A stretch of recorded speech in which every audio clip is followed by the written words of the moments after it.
1 वर्ष बाद महाराज हुआ। गोपियों में नित्य प्रतिक्षण गृहस्थ को प्रेम नहीं रहेगा। अगर किसी को प्रेम हो जाए तो विवाह की पहली देखो 24 घंटे वही दिखता है, वही दिखता है। यदि किसी स्त्री को किसी पुरुष से आसक्ति हो जाए तो उसका मन कहाँ रहता है? जिससे प्रेम है। और शरीर कहाँ रहता है? घर में। वो काम करेगा, अपना ध्यान करेगा, उसका रात दिन। इसलिए अब विवाह होने के पश्चात फिर उसका उसमें मन नहीं रहेगा। इसीलिए विवाह किया जाता है कि मन भुज जाए, इसकी वासना समाप्त हो जाए। विवाह करने के पश्चात प्रेम नहीं होता। युवावस्था में होने वाला स्त्री पुरुषाशक्ति जैसी होती है विवाह के पश्चात नहीं होती।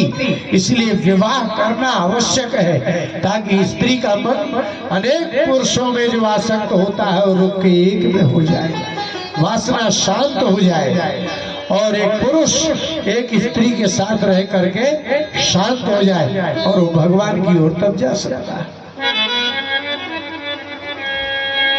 वर्ष आया, इसलिए गोपी गई थी और प्रतिक्षण नव्यवदच्युतस्य स्त्रियः पितानामेव साधु वार्ता। जैसे किसी पुरुष को अपनी स्त्रियों की बात नई लगती है जबकि बात वही होती है।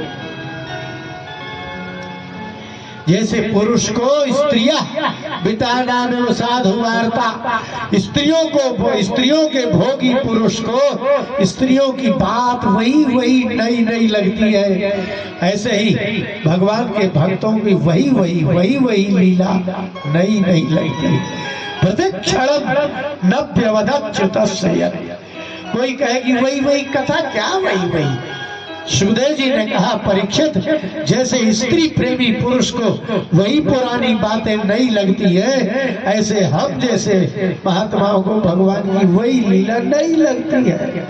काम ही नारी प्यार जब।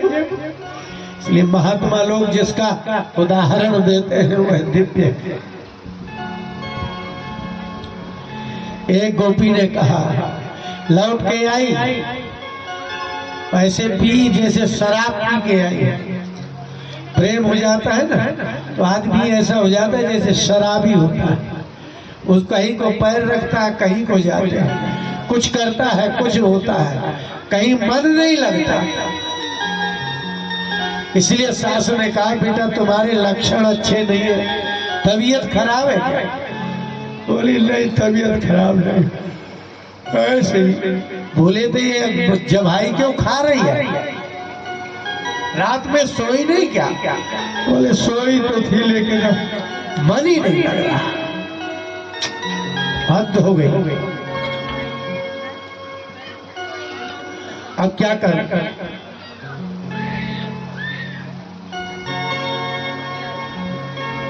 बोले आफत हो गई।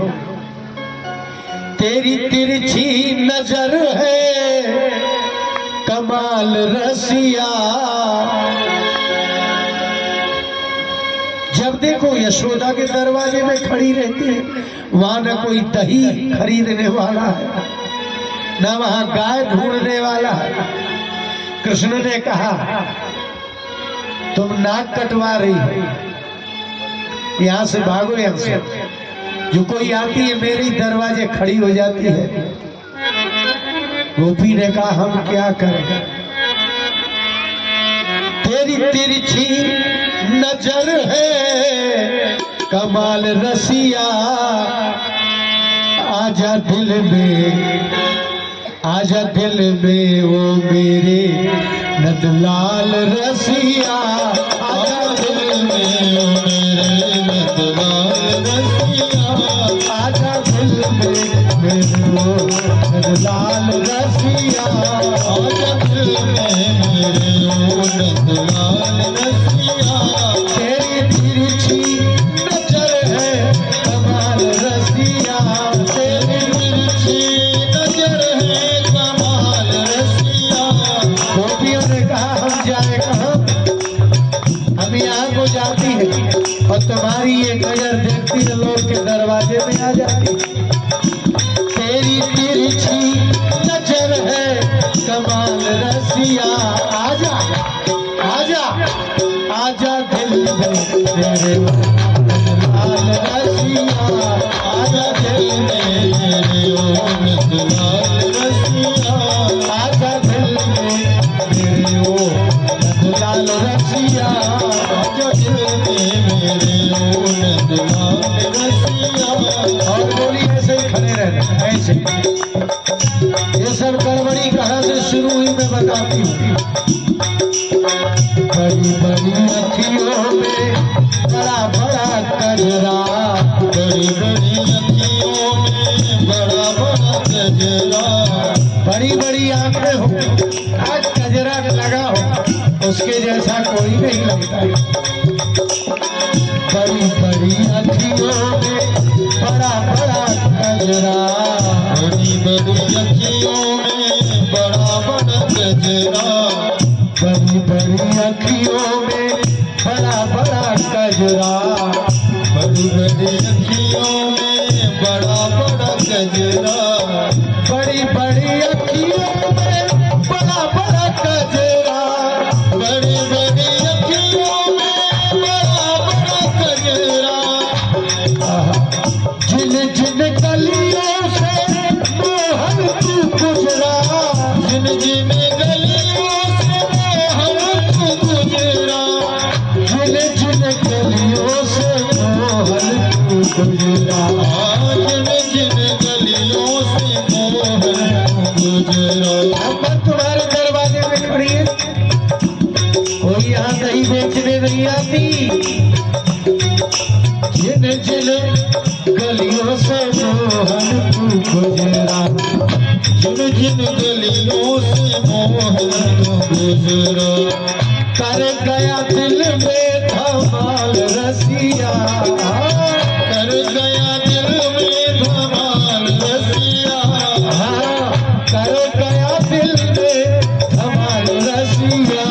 आजा आजा आजा दिल में तेरे नंदलाल रसिया, आजा दिल में मेरे ओ नंदलाल रसिया।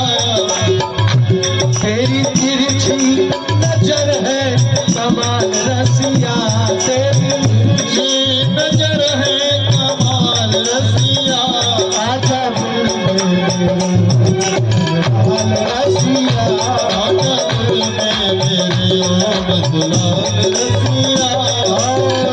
एक तो ये और दूसरी विशेषता,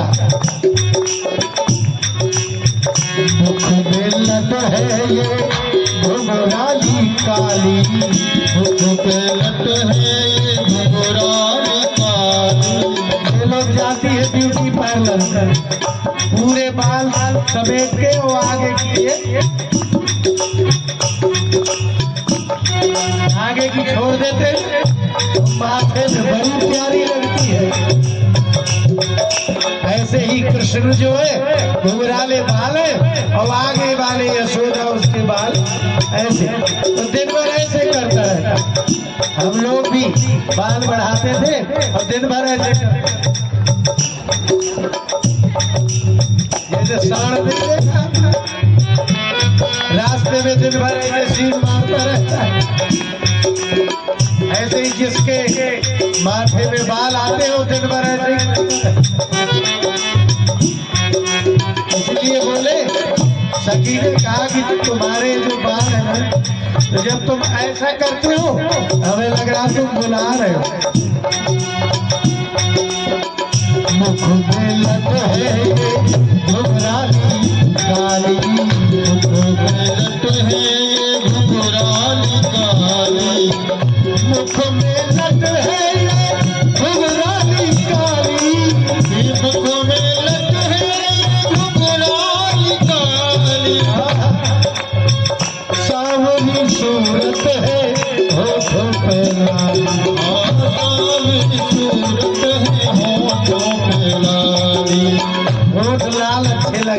काले नहीं, वो भी चकने हो फटे नहीं। और कृष्ण के होंठ सांवरी सूरत है,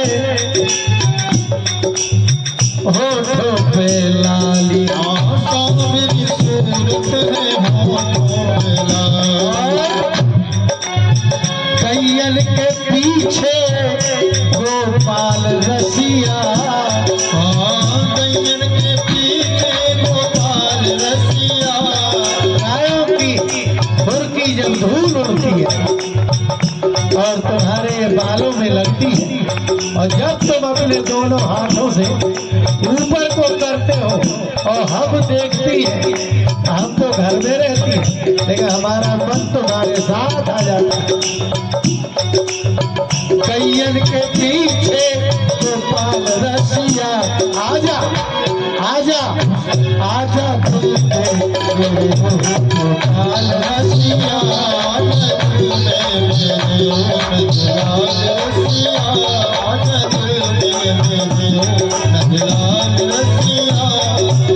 दो कारण हो गए। अब तीसरा कारण सुनो।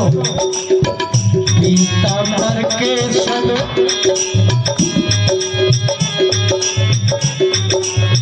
पीताम्बर के संग बंधी है मुरलिया, पीताम्बर के संग बंधी है मुरलिया। पीताम्बर के संग बंधी है मुरलिया, पीताम्बर के संग बंधी है मुरलिया। चलत श्याम तोरी जब लचके कमरिया, चलत श्याम तोरी जब लचके कमरिया। चलत श्याम तोरी जब लचके कमरिया, चलत श्याम तोरी जब लचके कमरिया। गोपिया कहती है रे कृष्ण, कमर हमारी देखते हैं लोग, हम हाथी जैसी चलती है तो लोग हमें गजगामनी कहते हैं, हमारी आंखें बड़ी बड़ी होती है तो हमें मृगलोचना कहते हैं, लेकिन हम तुम्हारी कमर को देखते हैं, तुम्हारी आंख देखते हैं। देख के मन में जागे, देख के मन में जागे मलाल रसिया, के मन में जागे मलाल रसिया। देख के संसार में प्रेम होता कैसे, बोले देख के, और गंदे को देख के नहीं। तुम्हारे जैसी कमर बड़ी बड़ी आगे घुमाने वाला, देख के जागे मन में मलाल रसिया। आजा आजा आजा आजा आजा आजा दिल में वो मेरे मलाल रसिया। आजा दिल में वो मेरे मलाल रसिया। आजा दिल में वो मेरे मलाल रसिया। रसिया बोले इतनी पड़ेगी, अभी मैया आ जाएगी। नंद बाबा आने लगे, हमारे सास ससुर नहीं है, वो लोग तुम्हें ढूंढते नहीं है क्या?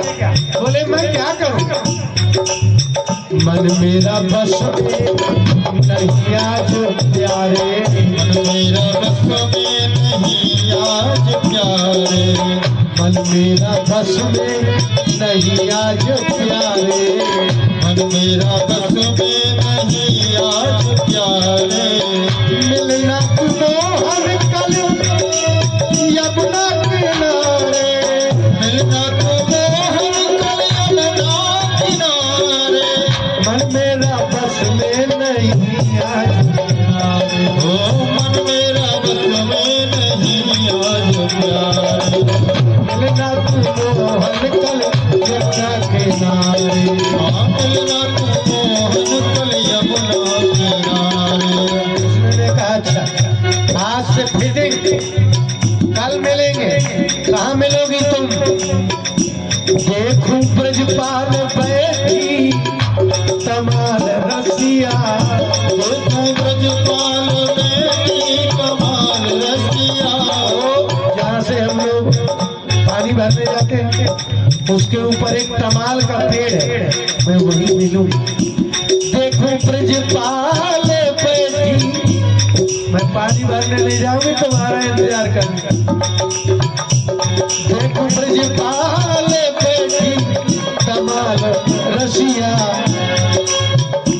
आजा आजा आजा आजा,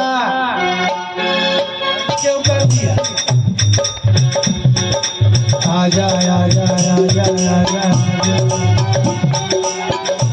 आजा दिल में तेरे लाल रसिया,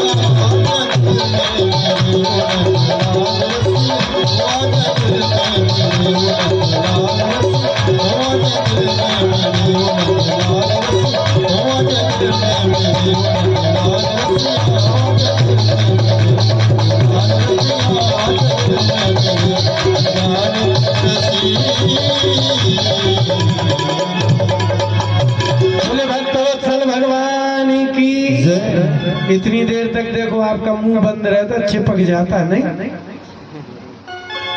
ऐसा होता है ऐसा, क्योंकि मैं यही देख रहा हूं। अगर बहुत देर तक मुंह खोला रहो तो बंद नहीं होता। जैसे बातें करते रहो घंटा 2 घंटे तो फिर वो बंद नहीं होता, अगर 2-3 घंटे को तो फिर खोलता नहीं। जैसे हमने कहा बोलो वृंदावन बिहारी लाल की जय, तो जैसे आपसे कहा जाए उठो तो तुरंत नहीं उठ सकते, ऐसे मुंह भी जल्दी खोल नहीं सकता। जब तक चाट नहीं लेंगे होठ को तो जय निकलेगा ही नहीं। और इसमें बड़ी जल्दी जय बोलना पड़ती है। जैसे हमने कहा बोले वृंदावन बिहारी लाल, तब तक बैठा रहता है। जब हम कहते हैं जय, तब वो जीभ निकालेगा जय जय जय, और चिपक गया अब तब कैसे बोले। इसलिए बीच बीच में मुंह खोल लिया करो, क्योंकि जब जय बोलना रहता है तो जल्दी, जैसे आप बैठे बैठे जल्दी नहीं उठ सकते, ऐसे एक बार में जल्दी आप जय नहीं बोल सकते। और कई लोग तो बोल ही नहीं सकते, मुंह तो खुला रहता है,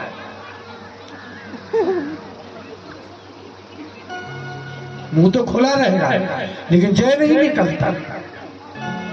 इसलिए भले जीभ से चाट लिया करो लेकिन जय बोला करो। चाट लो चाट लो चाट, अपने अपने होंठ खोलो।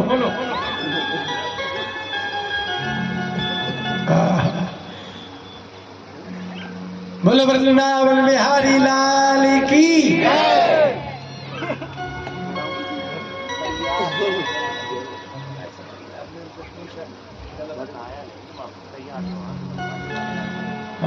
उसका काम नहीं है। तो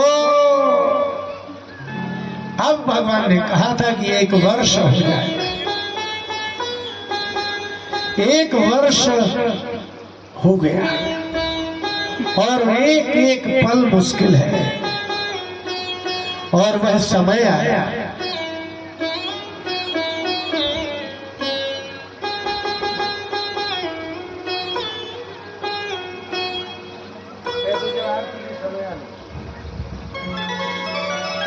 और जब एक समय हो जाए तो बहुत कठिन बहुत है।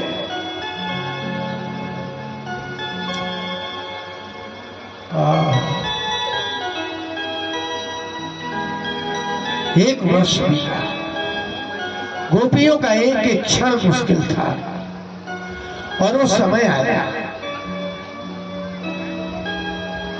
और जब ऐसा समय आया तो भगवान ने विचार किया, तो भगवान पिता रात्रि शरदोत फुल्ल मल्लिका, मैं इनको रस रास दे। लेकिन कार्तिक के महीने के पहले भगवान को एक स्मरण आया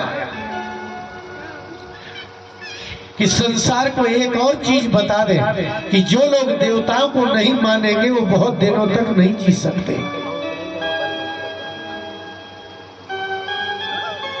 इसीलिए एक दिन आषाढ़ के महीने में घरों में बड़े पकवान बनाए जा रहे थे। कृष्ण ने सबसे पूछा ये क्या है?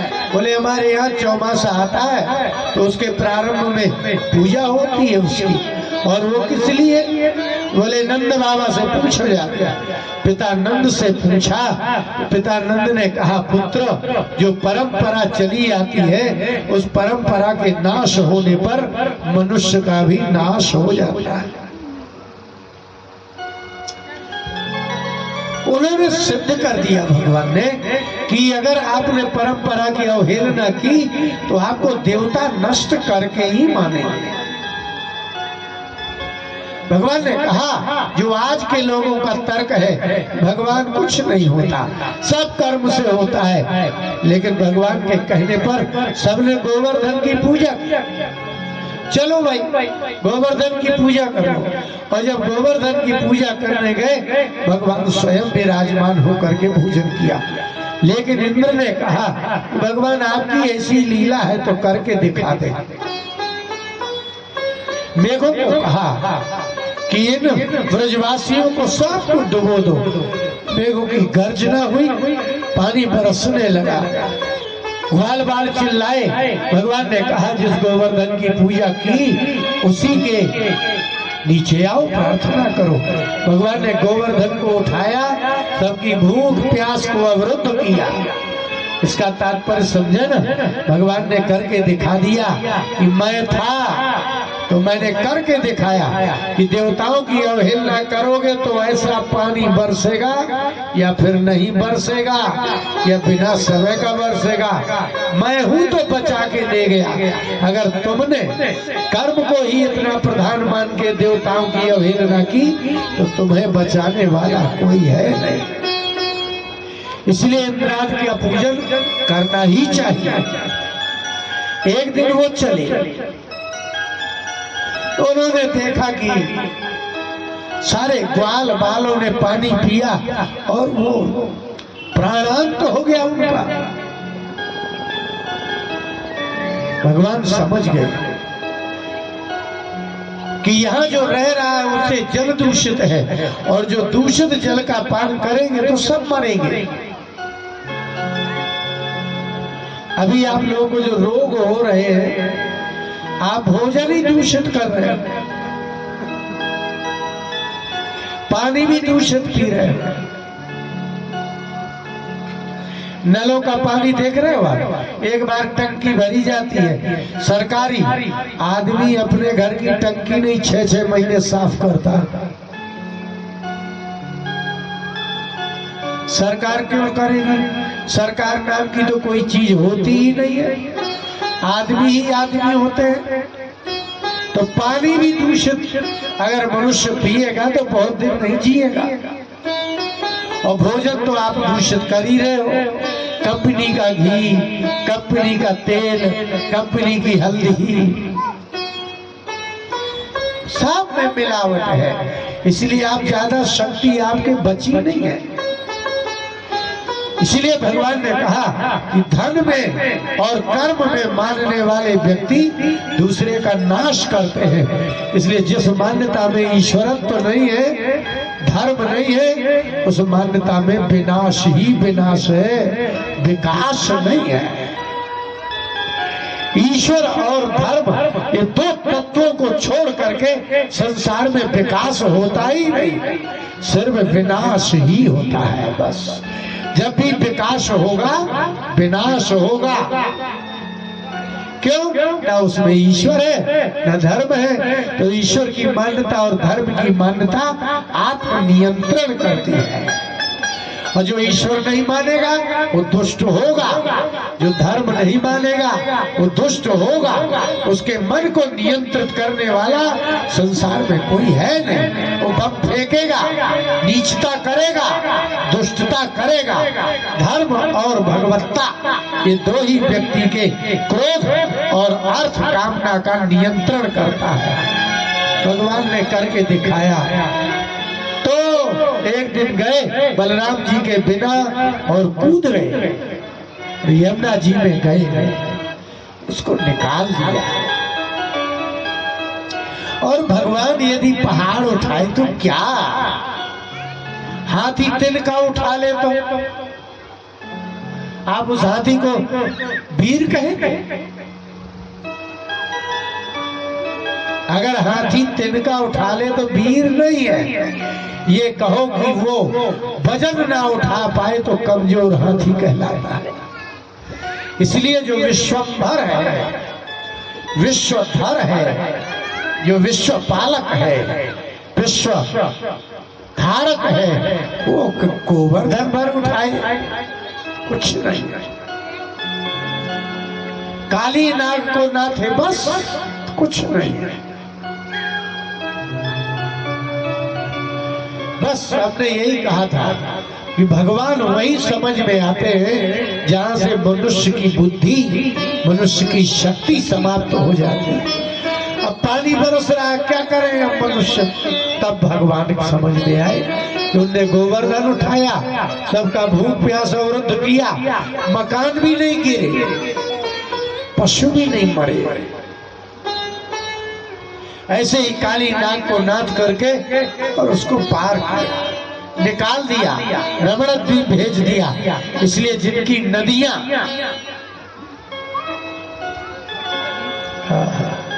एक बार एक मुसलमान हमको मिला कोच में। मुसलमान दुराग्रही है, उसके पास कोई रास्ता भी नहीं है। मुसलमान के पास सिर्फ दौंदा है, दौंदा, हमारे यहाँ दौंदा कहते हैं, दौंद रहे बस। उसने कहा कि महाराज हम भारत के हैं, भारत में रहते हैं, भारत का खाते, मगर मत बोल ऐसा। कुरान में कहीं गंगा जमुना लिखा? कुरान में, बाइबल में कहीं गंगा जमुना सरस्वती गोवर्धन हिमालय कुछ लिखा है? यदि मुसलमानों का देश भारत होता तो उसमें गंगा लिखा होता, यहाँ की चर्चा होती, हिमालय की चर्चा होती, यहाँ के पर्वतों की नदियों की चर्चा होती, ईसाई के बाइबल में होती। लेकिन ईसाई के बाइबल में इस देश की चर्चा नहीं है, तो इस देश का ईसाई नहीं है। मुसलमान के ग्रंथों में इस देश के गंगा जमुना इत्यादि पर्वतों नदियों वनों का वर्णन नहीं है। इसलिए मुसलमान भी इस देश का नहीं है और देश ये मुसलमानों का नहीं है। अब चले आओ पीछे, जब मुसलमान भी नहीं थे तब कालिदास के, माघ के, इनके ग्रंथों में, पुराणों में, वाल्मीकि रामायण में, इनमें गंगा जमुना सबका वर्णन है। इसका मतलब देश उनका है जो रामायण महाभारत का है।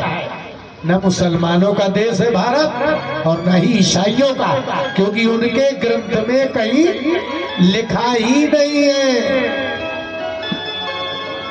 ये बात बिल्कुल सतर्क, डरना नहीं। कबीरदास का मैंने कल लिखा था एक लेख। कबीरदास जी कहते हैं कि संत साधो बोले ते जग मारे, अनबोले ते कैसे बनी है। ये संसार सत्य बोलने से मारता है, लेकिन कबीरदास जी कहते हैं अनबोले ते कैसे बनी है। यदि कोई सत्य नहीं बोलेगा तो चलेगा कैसे? तो यदि कुरान में कहीं गंगा जमुना का वर्णन नहीं है तो मुसलमान इस देश का नहीं है, ईसाई यहाँ का नहीं है। यहाँ रहते हैं वो बात अलग है। ऐसे ही भगवान ने कहा कि पहले दूषित नदी शुद्ध हो गई और भगवान ने गोपियों के महारास करने के लिए, गोपियों के लिए बांसुरी मुरली का आवाहन किया। मुरली बजी और गोपियां जैसी थी जहां थी वैसी चली। जब सब एकत्रित हो गई तब महारास प्रारंभ किया और वहीं से मध्य से लुप्त हो गए। और जब वो लुप्त हो गए तब गोपियां बोली,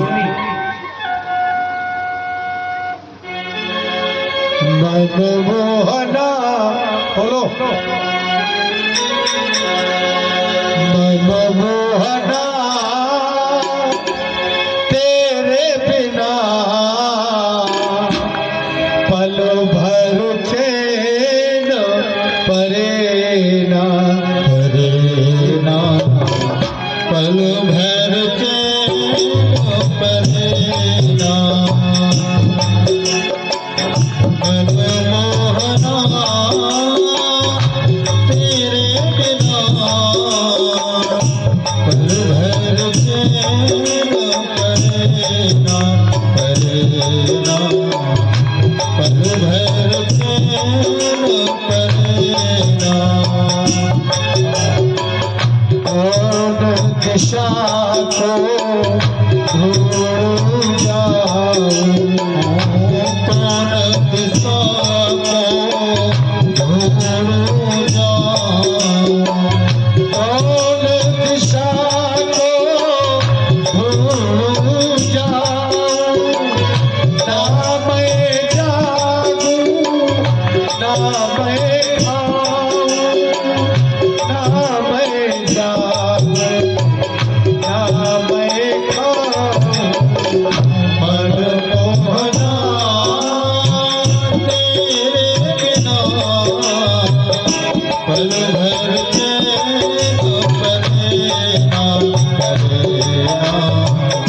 पल भर चैन परे ना यमुना तट में रोज निहारूं, यमुना तट में रोज निहारूं, अपनो घर में रोज बुहारूं, अपनो घर में रोज बुहारूं, अपनो घर में रोज बुहारूं,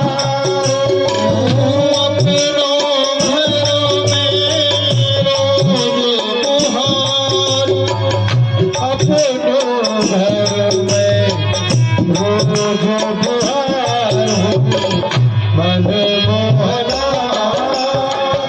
तेरे बिना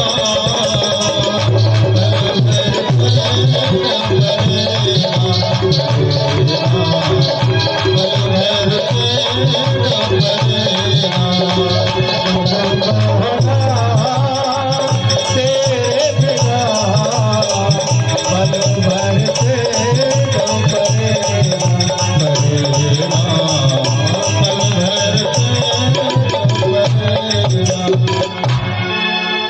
यह ब्रजपाल जन्म भर तेरी, यह ब्रजपाल जन्म भर तेरी, यह ब्रजपाल जन्म भर तेरी, यह ब्रजपाल जन्म भर तेरी, आशा देख जा आकर मेरी, दशा देख जा कर मेरी, दशा देख जा आकर मेरी, मनमोहना तेरे बिना